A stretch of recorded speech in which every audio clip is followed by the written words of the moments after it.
Today for our read aloud, we are going to be on chapter 14, Augustus Caesar and the Roman Empire.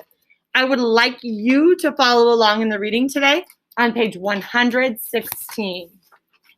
When you're following along in the reading, where will your eyes be?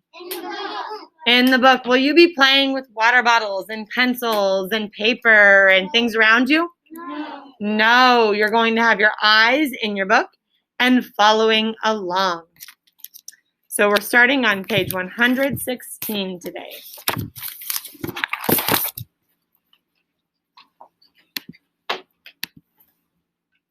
We're on chapter 14, Augustus Caesar and the Roman Empire. Who's giving today's report?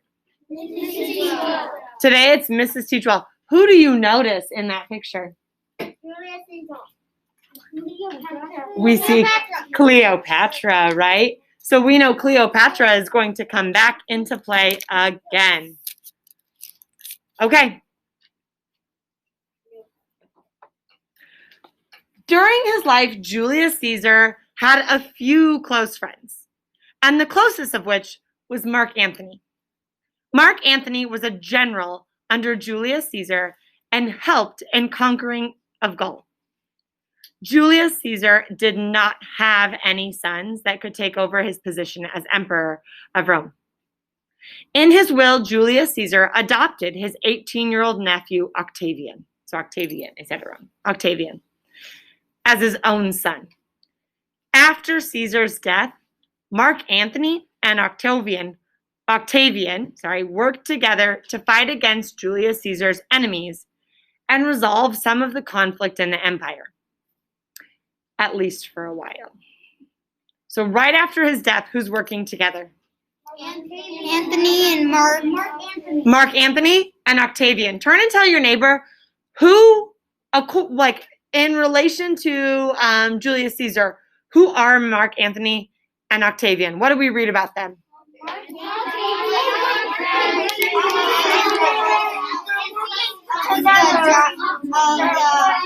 Now, Aiden, that's what they do, but who are they? What do we learn about them?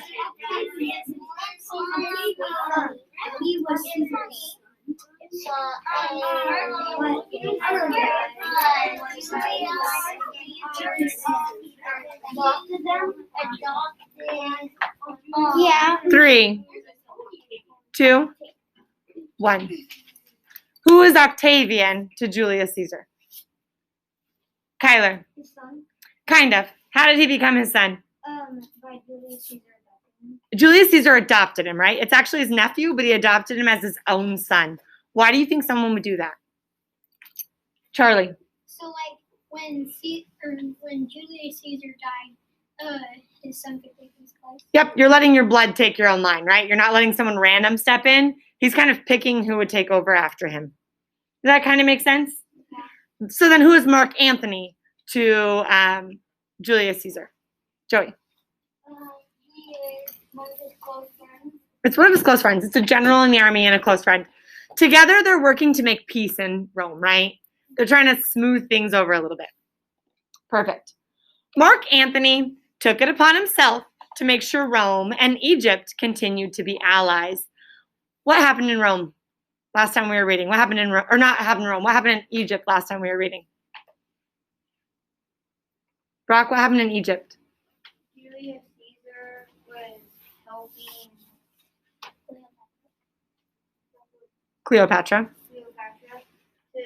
kill her brother. Yep, Julius Caesar helped Cleopatra kill her brother. So things are good there, right? And then what happened?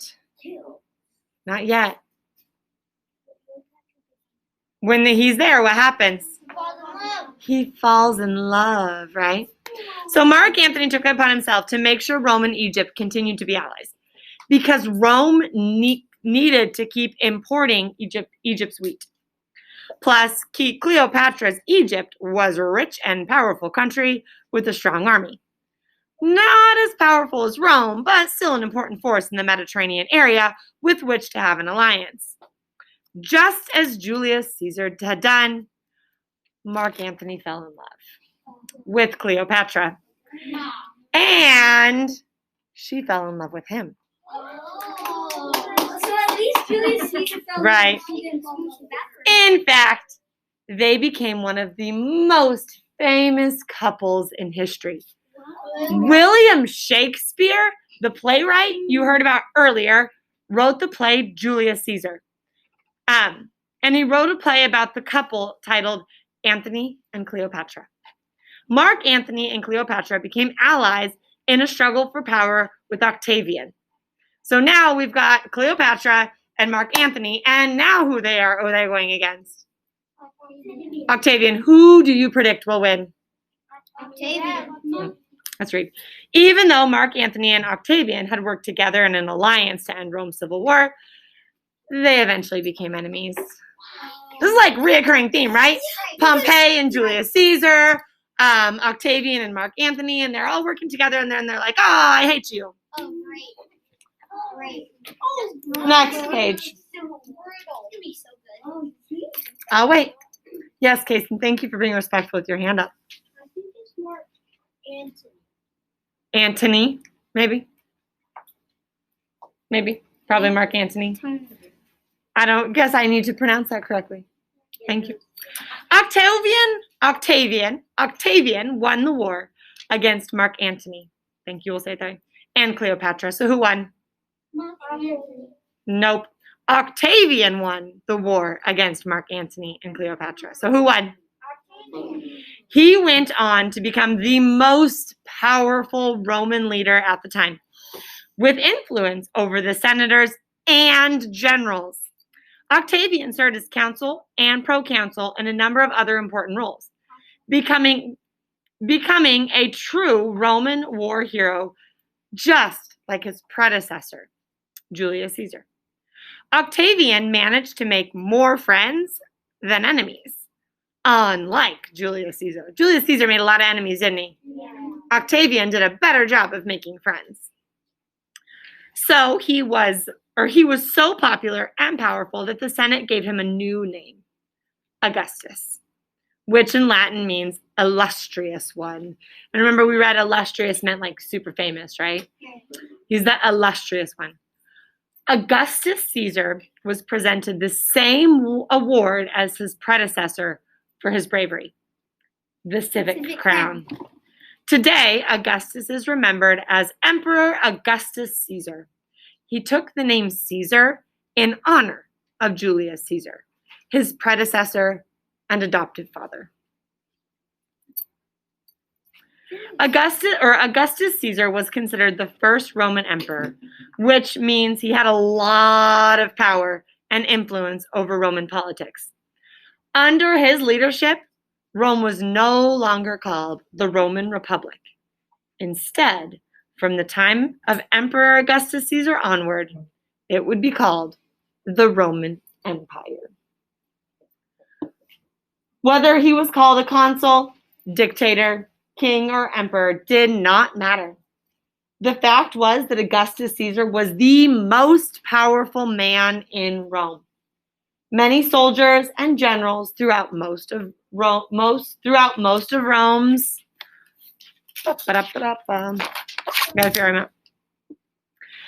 provinces were loyal to Augustus Caesar. So do they like him? Yeah. He's pretty popular, right? And he's good to them. Down below, when we see this image, we start to see things have shifted from what we saw before. It used to just be consuls up top, senators, patricians, plebeians, and then slaves. Who is on top of them all now? Emperor. That emperor. So he's even higher than the consuls.